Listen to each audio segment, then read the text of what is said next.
Good afternoon from Sacred Space at Titania's Realm. We're continuing on with chapter 16 of Elliot Perlman's 7 Types of Ambiguity.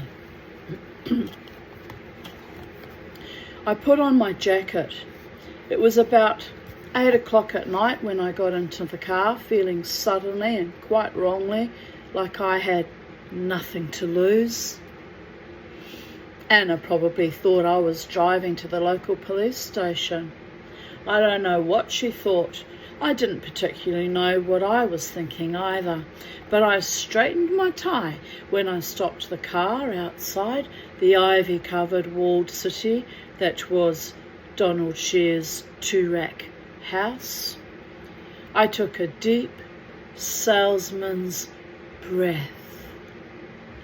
Toorak is a very exclusive suburb in Melbourne, people of Earth.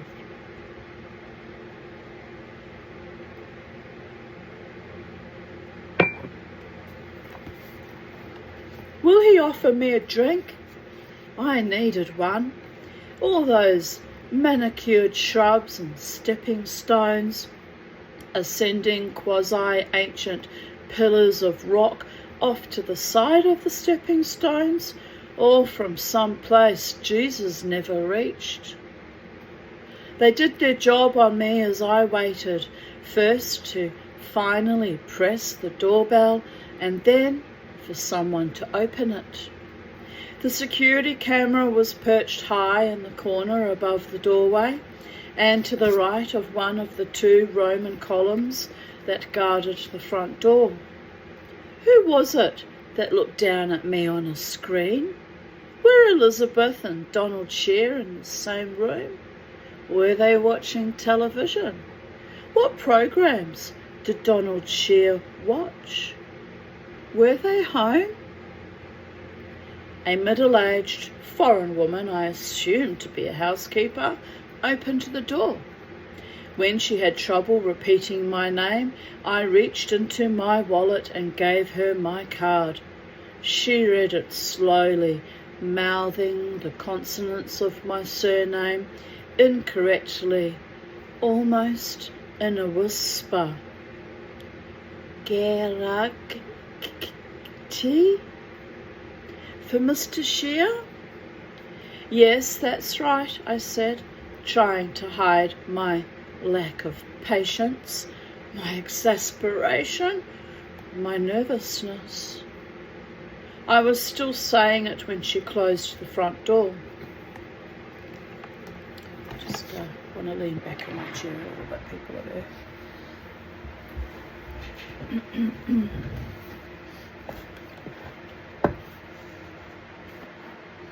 I stood waiting outside his front door, silently rehearsing my spiel. If he was busy, I could come back later. But I had something to talk to him about that I really thought he would want to hear. The ring of my mobile phone startled me. I had forgotten to turn it off. The caller display indicated my mother's telephone number. Why was she calling me on my mobile? I let it go through to my voicemail. Sorry, Mum. I'm working. Why did I feel as though I were auditioning for something? I was trying to make the man some money. He could only say no. That was the worst he could do. I could survive that. I wondered what my mother wanted. I turned my back to the door and looked at the shrubberies and the Shear's own little Stonehenge. I thought of our fathers, Donald Shear's father and mine. The distance between them was reflected in the time it was taking for the housekeeper to come back to the door. She could have just told me he wasn't at home. That wouldn't have taken so long. I would have gone away having done all I could have done to get hold of him, and maybe more than I should have done. He would have learned that I had visited his home at night. Surely that would have made him curious enough to return my call. I started to wonder if the housekeeper hadn't forgotten me. I couldn't just leave in case, after all of that, he was available. I was wondering what I should do if it hadn't been a huge mistake to go to his home like that, when, without warning, the door opened. The housekeeper invited me in and asked me to wait in the foyer. I had been there before, but nothing looked familiar. The floor was mottled white marble. On one side of the front door was a winding staircase, and on the other was a bust on a pedestal, presumably of some dead family member. Behind it, the wall was almost entirely taken up by an oil painting of a bear being torn apart by 5 or so wolf-like dogs, with some 17th century looking men thrusting spears into the bear for good measure, all of it encased in a thick Baroque frame. I was straining to see the name of the artist when I heard his voice. "Joseph, what a surprise!" I turned around and we shook hands. "Is everything all right? I owe you a couple of phone calls. I'm sorry, it's been one of those weeks." He was dressed, without a tie, in a still crisp white business shirt and in the pleated trousers of his suit.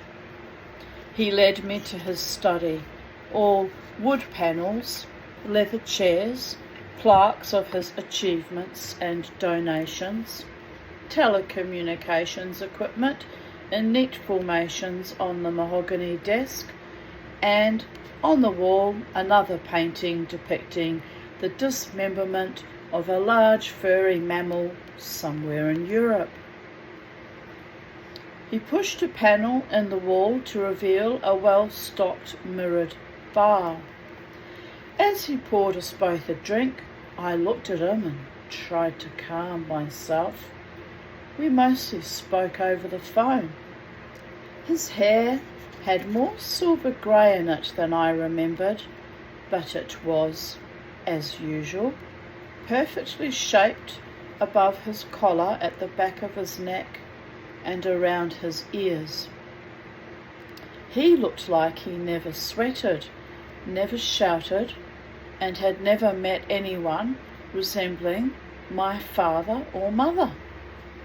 Even the lowliest of his employees could have had greater continuity of income, would have experienced a greater certainty in their day-to-day lives than my parents. His father had been on the board of banks with branches my father had held up unsuccessfully. These were not helpful thoughts to have at a time like this. I was about to make my pitch for the health national issue, and thoughts about my origins and about the precariousness of my standing both in the firm and in that room. Those sorts of thoughts are audible in a man's voice. I had to think of the money, the commission, the houses, the cars. Thinking of the money had always worked for me before. What did that guy say? Picture success. I bought the book, but didn't read it. It was something Anna had said, but the title works. I'll give him that much. Nothing Anna can say about that. I was trying to think of the money when Donald Shear turned around with a drink in each hand, one for each of us. I tried to meet him halfway, but somehow our hands missed. One of us was a little uncoordinated.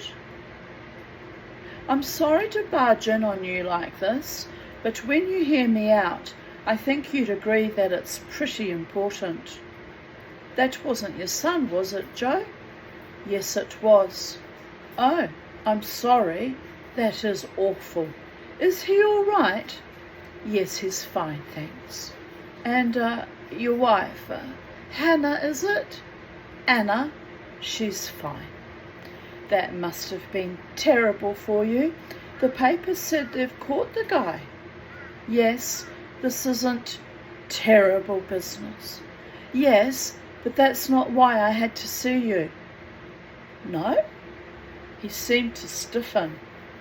No, I need to talk to you about an investment opportunity that is potentially a huge winner. Potentially? I think it's excellent.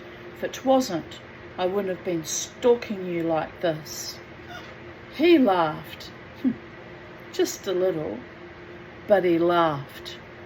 Here was the crack in the door, and through it I could see the money. When he asked me what all this was about, I cleared my mouth with my ration of his single malt. And I started to sell the concept of managed care and what Sid Graham's Health National was going to do with it. I was off and running. This is what I did. This is what had got me to where I was. It had got me into the man's study for a private audience after hours, and with a show of confidence, careful breathing, eyes on the prize, and the sweet love of Jesus, there was no telling where it would get me. Managed care, I began, refers to a healthcare system that is based on a commercial contractual relationship between the healthcare insurers and the healthcare providers, the private hospitals and doctors.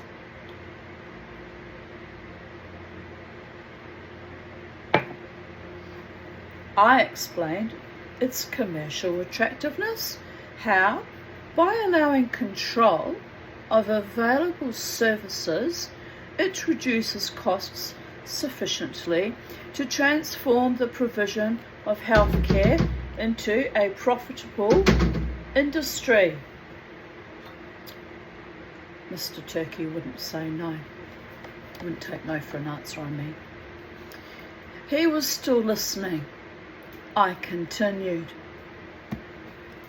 The attraction for the patients is that the insurer pays all the bills directly to the healthcare providers. It replaces the traditional fee-for-service system in which the doctors and private hospitals bill the patient directly, and then the patient seeks to recover some or all of the costs from the insurer. Pardon me. When I felt that he had understood managed care, at least as well as I did, I turned to Sid Graham's Health National and his confidential intelligence concerning the government's proposed managed care legislation. The government wanted to introduce legislation to make managed care legal in private hospitals. The opposition, ideologically opposed to managed care, was expected to block the legislation in the Senate. But Sid Graham had a reliable contact in the opposition who told him, in confidence, that despite party policy, there was actually majority support in the opposition party room for the proposed legislation. Knowing this before anyone else in the industry, Sid Graham wanted Health National to acquire as many private hospitals as possible. Private hospitals had been struggling up till now, but the introduction of managed care would make them hugely profitable. How does he want to fund his acquisition of private hospitals, he asked. Through a share issue of Health National? And Graham wants me to subscribe, and quickly, before the news gets out that the opposition is going to pass the legislation and the price of private hospitals shoots up, right? Exactly. Shear refilled both our glasses before speaking. He was clearly thinking about it. He had got it and won. He hadn't thrown me out. Even if he said no, I hadn't made a fool of myself. I suddenly realised how utterly exhausted I felt. The bulk of the pitch was over, but this was the dangerous part. This was the time in a sale when you desperately want to relax. I could have fallen asleep, but he was going to ask me questions, the answers to which would determine whether or not he was in. I had to be word perfect with the answers. Donald Shear, excuse me, wasn't some talkback radio caller who had really wanted gardening advice but had missed the gardening segment and so had popped a question to the local investment guru. So managed care is really a scheme which takes the ultimate control of patients' health care from the patients and doctors and puts it into the hands of their healthcare insurers. I wasn't too sure that was the best way of putting it. Well, ultimately, I guess you could say that. He sipped his drink before speaking, and I sipped mine. What's the profit margin of the hospitals Sid Graham already owns? Well, he owns two of them. One has a margin of 5% and the other 9%. Mitch had told me this, and I'd remembered it because sometimes I am really good at my job. People are always relieved when you can quote figures. Even bad figures can help them to trust you. 5 and 9, Shear continued. No wonder they're struggling. No private hospitals do much better than that at the moment. Most of them do worse. Yes, I read about that one in the Latrobe Valley. But that's why they'd go for a song. Yes, that makes sense. But when managed care comes in, he'll triple 9%. Shear thought for a moment before speaking. I suppose he wants an answer as soon as possible. That's right. Who's his contact, Joe? In the opposition? Yes. I'd need to be very sure about this if I'm to move quickly. Would you want to meet him? I think that would be best, don't you?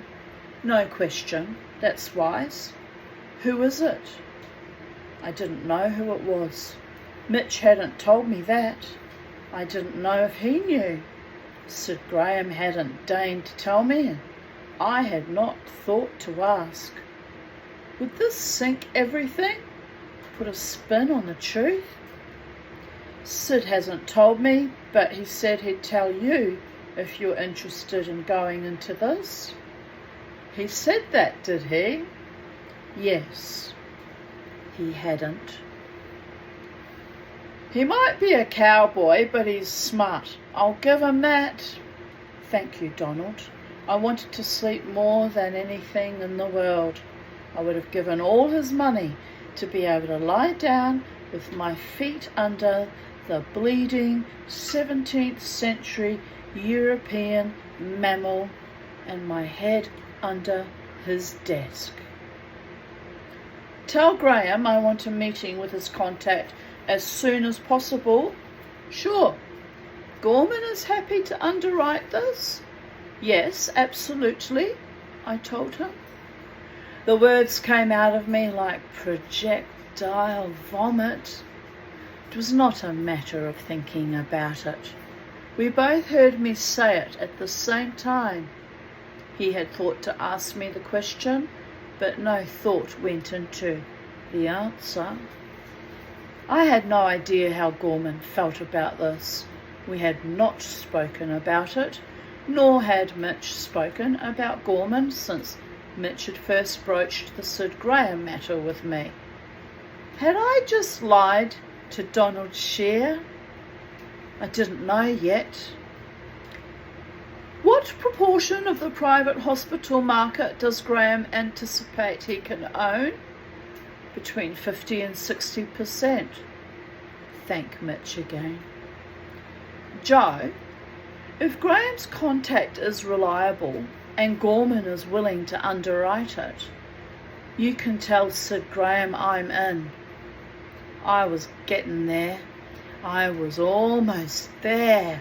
It was contingent on two things, both of which I had, more or less, lied about.